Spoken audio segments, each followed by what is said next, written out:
Welcome to the Strategy and Communication Services Committee for August 29th, 2023. I'm the Chair, Grant Berg, also on this committee, Councillor O'Toole, Councillor Bosch, and not in attendance right at the moment is Mayor Clayton, although we do expect her to come in at some point. We will start it off with reports and throw it over to Chief McEachran. Thank you, Jared Berg. So service area update for this week. Corporate Communications are working on a forthcoming transportation community engagement open house event, which will be scheduled. It's scheduled for September 21st from 5 to 7 in Muskogee Park.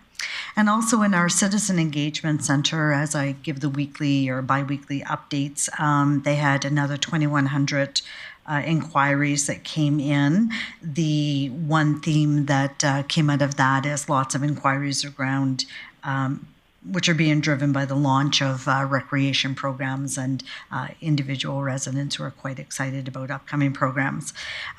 Through the Citizen Engagement Center, we're also currently doing an internal test of, it's called Text to Citizen pilot, and what it is, will be a subscription-based service where residents can sign up and get updates on, things such as snow removal, etc. So we're just trialing that internally right now, and depending on how that goes, we will have a hard date for it to go live publicly. In intergovernmental affairs, exceptionally busy, hosting a number of events. One that I would just highlight is we had a roundtable last week, which was co-hosted by Intergovernmental Affairs and InvestGP with healthcare stakeholders, and it was very well attended and lots of great information out of that. Also attended Treaty Days at Sturgeon Lake Cree Nation. And RC Strategies is a successful proponent of the City and City and Counties Facility Data Collection RFP that we put forward. So the kickoff meeting's been held, and our consultant will provide a progress report at the next ICC meeting. Human resources, just want to highlight a couple of things. Our internal municipal leadership academy that we are setting up, which will roll out in September. We've had 55 applicants in total. 15 were selected for the Tier 2 learning, and our first session is going to be held with staff in September. As part of that, we're also having a formal mentorship program. Training for mentors will occur as well, and then a capstone project. For corporate marketing, marketing events success, we just wanted to highlight Heritage Day 2022. We had attendees of approximately 1,115. This year, the attendees are increased to approximately 2,354. So great success with that. And I also wanted to highlight, in combination with events and entertainment, marketing, and communications team, the City of Grande Prairie has been awarded $10,000 in funding for Alberta Day events from the province of Alberta. And Alberta Day here in Grande Prairie will be held on Saturday, September 2nd, with free access to Eastlink Centre, Aquaterra Outdoor Pool, Design Work Centre, Activity Reception Centre, and Bonnet's Energy Centre. And also, just a reminder that we have Experienced GP will be in the downtown core on this Friday, September 1st from 3 till 11 p.m. Interactive activities, bouncy castles, games, workshops, food trucks from 3 to 7. And at 7 p.m., Barney Bentel will start the musical portion of the event with Aaron Goodwin to follow at 8:30 p.m. And that is my report for this week. And welcome any questions. Thank you, Chief. Looking around the room, I don't see any hands. I did have one question, and it's around HR. Normally, Chief Lemieux would answer things around GPREP, but what I'm actually more concerned with is, maybe concern isn't the right word. I just kind of want an update. How's our staff doing? Because I know that they've been putting in some long hours, long days, weekends, evenings, overnights. And since this is more of an HR thing, how's the team doing? Thank you, Chair. I'll just provide a few comments and probably refer to Chief Lemieux to add on as well. As you mentioned, this has been quite taxing on staff, being that it is our second time having to stand up GPREP in a short period of time. Staff have really shown their true spirit and very willingly have volunteered to put their name forward to do the extended hours throughout the weekends, throughout this entire event. And we are very fortunate to have staff that are this passionate and and this civic minded to be able to put their names forward. And we really appreciate that. I will refer over to Chief Lemieux for any further comments on that. Thank you, Mr. Chair. Thank you for the question. If I may add just a couple of things I want to add. Number one is that we have a rule at GPREP that nobody works more than 6 days in a row. So we do have a mandatory break in there for people, which really helps. But I do want to mention that it is impacting some of our maybe deliverables to committee, like some of our reports may be pushed back a little bit because people have really dedicated a lot of time to this effort. So we're doing our very best, but we're not expecting people to do two jobs at the same time. So, but thank you for the question. Yeah, thank you. And just for clarity for those watching, when Chief McEachran says there is a lot of overtime, different things, we will be compensated through the territorial government. So this is not costing the city taxpayers anything extra. Any other questions for Chief McEachran before we move on? Don't see any. So moving on, next one, corporate sponsorship. And again, Chief McEachran. Thank you, Chair Berg. At this time, I'd like to introduce Director Bilodeau, who will walk us through the item of corporate sponsorship fund.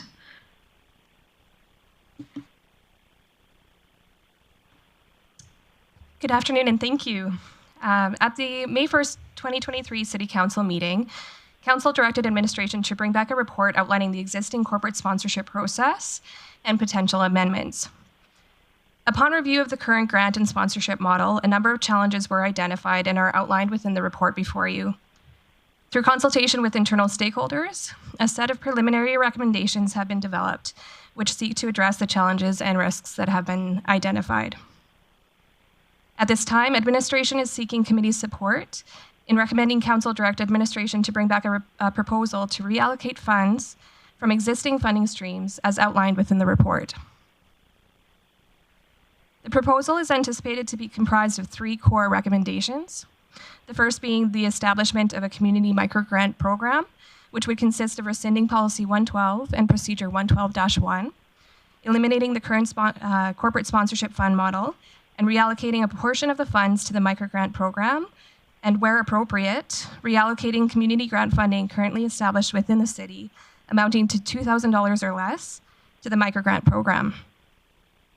This program would consist of various funding categories that would abide by certain criteria in alignment with Council's strategic objectives, with a focus on supporting not-for-profit applicants and intended to meet a diverse array of community needs. Secondly, the reallocation of funds to Council's promotions budget. This would consist of reallocating a portion of funds from the Large-Scale Tourism Fund and a portion of the funds from the Corporate Sponsorship Fund, and would provide Council more opportunity to align sponsorship with their strategic priorities while ensuring appropriate level of recognition is given to the city, which mirrors the standards and processes that have been and are being developed under the Corporate Marketing Department. Thirdly, the creation of a centralized intake portal for requests received by the city. This step would consist of implementing a centralized online intake portal, coinciding with existing software in order to streamline processes and ensure no duplication of funding occurs. An internal review committee comprised of representatives from departments that have historically been involved with the intake of requests would be created and would meet on a regular basis to review and direct applications to the most suitable funding stream or program. These recommendations are sought to enable Council and administration to be more nimble in addressing community needs while ensuring alignment with Council's strategic priorities. They do not have any anticipated financial implications, as they would seek to reallocate existing funds while utilizing current software. In order to explore the application of these recommendations in more detail and to ensure alignment with Council's objectives, administration is looking for support and direction at this time to pursue the work of developing a more fulsome proposal corresponding with the recommendations presented here today to be brought back for future consideration by Council. And with that, I'm open to any questions that you might have. All right, looking around the room. Okay, Councillor Bosch. Thank you, Chair Berg. Thank you for the report. Just a clarity question. So the large-scale tourism funding, the change would be to allow for large-scale tourism fund to focus on supporting event startups. So would we come away from existing long-term events? Through the chair, rather than coming away from it, it would be a transition. So a switch from approaching it as grant funding to sponsorship funding. So then the city would be able to enter into a sponsorship agreement to ensure that appropriate recognition is given to the city, enabling a more proactive approach to working with the events that are identified that have been perennial kind of applicants through the large-scale tourism. So, of course, there's more review to be had, but anticipating that it would be more of a shift rather than a turning away. So it would be a change from the grant process to a sponsorship process. Follow up? Yep. So if you're looking for new events potentially and startups, that funding would come from the large-scale tourism. The sponsorship would come from what funding source? So if committee and council were supportive of the recommendations as they are presented, that would come out of council's promotions budget. And it would be something that these events would be able to be identified in advance, that we can enter into those agreements with the events that have been established for over a 5-year period. So they've already established themselves as being integral to the community at this time. We've historically supported them. We would just transition it to this new model where funding recommendation would still be given to fund them just through sponsorship. Great. And so if you could just jog my memory, how much money have we been giving on the sponsorship side to date that would change potentially to existing events, adding to that? So perhaps I'll look to Director Cajolet. She is a bit more familiarized with community group funding than I. Ms. Cajolet? Perfect. Thank you. Through the chair, the intent would be that administration would propose to reallocate a portion of the existing large-scale tourism fund. So currently that budget is set at $200,000 per year. So we would look to maintain $100,000 under the existing large-scale tourism criteria and funding process, and then reallocate a portion of that fund to create this new sponsorship opportunity for council. Perfect clarity. Thank you. Councillor Bressie? Great. No, I just wanted to comment that I really like the direction this is going in. I especially like the microgrant programs. If somebody wants to do something small and simple in the community, it should be pretty simple for them to access them. I think especially if it's something new in the community, I love One Portal, and I really love the idea of moving towards longer-term sponsorship of a few of these legacy events instead of having to go through all the work and agony of them coming year after year after year. So I really like all of this. Just my one comment on recommendations is, it seems funny if committee sends this to council to ask administration to go and do more work. It would probably be within the committee's authority just to tell administration to do what they're suggesting they do. For now is the one pushback I had. All right, before I go to Councillor O'Toole, I'm just going to ask a couple of questions. So the difference in ceiling between a grant and a sponsorship, I think that may have been outlined in there, but just for clarity, are there ceilings between the two as to how much we would give out? Thank you, through the chair. Currently, the criteria for the large-scale tourism fund is that no single grant can exceed more than 50% of the actual funding envelope. And then there is also a second criteria that the funding can't exceed a certain portion of the overall event budget. So administration would certainly likely propose some criteria or ceilings for some of the sponsorship funding, but that would be in the forthcoming report. Yeah, I like a lot of elements within this. I've always thought that we should be sponsoring events like Stampede as opposed to giving them grants. One of the things that I may have some concern around is the 5-year time limit. I don't know if we necessarily should have that. And I only bring that up when I look at something like, and I'll use it as an example, but maybe it's not a great example, but the Bear Creek Folk Festival, they're now past their 5-year mark. I know when Alberta Foundation for the Arts gives out grants and starts granting to events like this, they also cut their funding at 5 years. So we could potentially be pulling a double rug out from these events, and they may not go on. So I'd like the leverage or latitude to determine whether we continue to fund these as grants or potentially drop down to a sponsorship. So I just would like more opportunity to help potential events that we see value in, as opposed to, again, at the 5-year mark, there's a double rug pulled out. So that's just my 2 cents. And now, before we go to Mayor Clayton, Councillor O'Toole. Yeah, thank you very much, Mr. Berg. So you're looking for us to bring this forward to council, and then you're going to come back with massaging some other funding sources and manipulate some of the criteria. That's what I'm getting out of this. Through the chair, yes, that is correct. There is more work to be done to identify what would be appropriate to be channeled through the microgrant program. So a little bit more review and analysis there. We certainly have, I think, gotten to a great start, but we want to be able to delve in a little bit further to ensure that we know the full ramifications of switching those over. So at this time, we're just looking for that direction to say, yes, this is a direction that is in alignment with council's objectives. And we can start to do that work of starting to implement those changes. I support this 100%. Over the years, things change, and we need to change with the times. So thank you. Mayor Clayton. Thanks, Chair Berg. I just had one comment. First, I'll make a motion that committee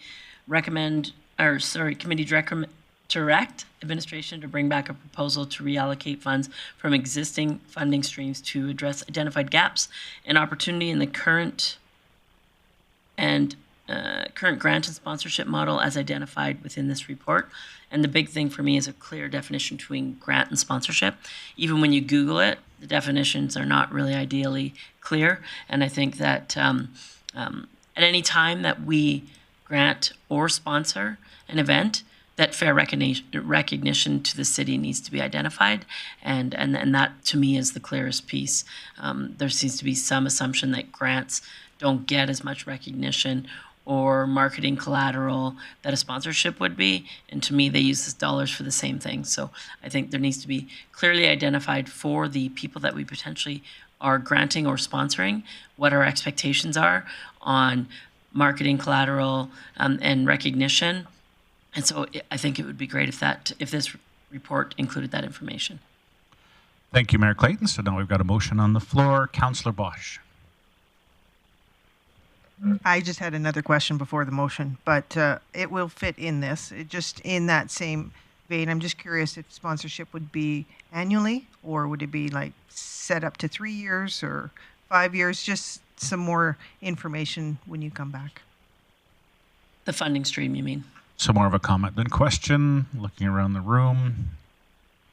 Anything else? Okay. Mayor to close. I'm good, thanks. Okay, I call the question.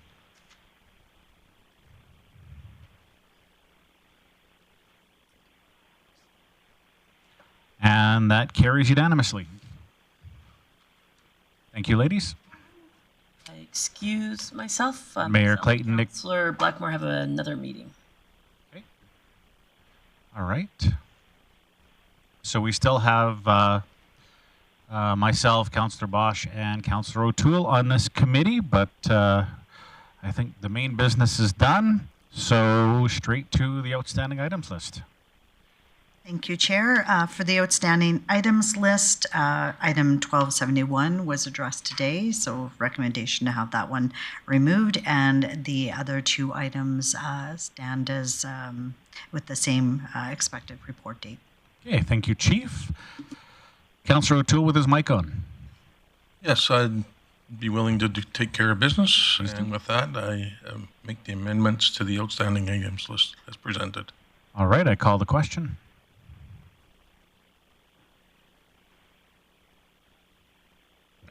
Didn't come up. Yes.